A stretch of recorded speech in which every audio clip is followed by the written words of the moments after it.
अब हम और नहीं बर्दाश्त करेंगे। नहीं होगी बर्दाश्त। ये एक आगाज का इख्तिताम होने जा रहा है हमारा।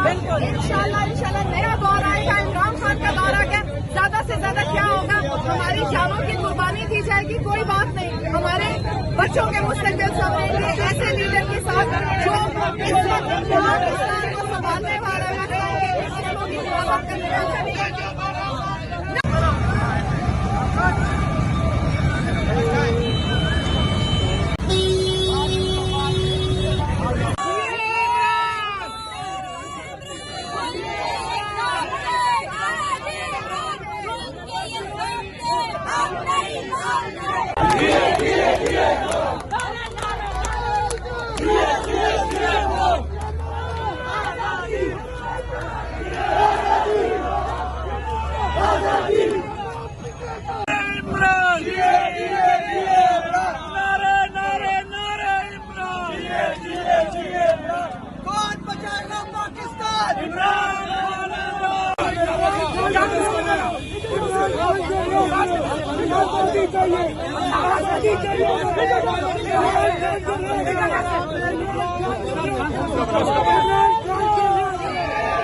और हम तुम्हें आजाद कर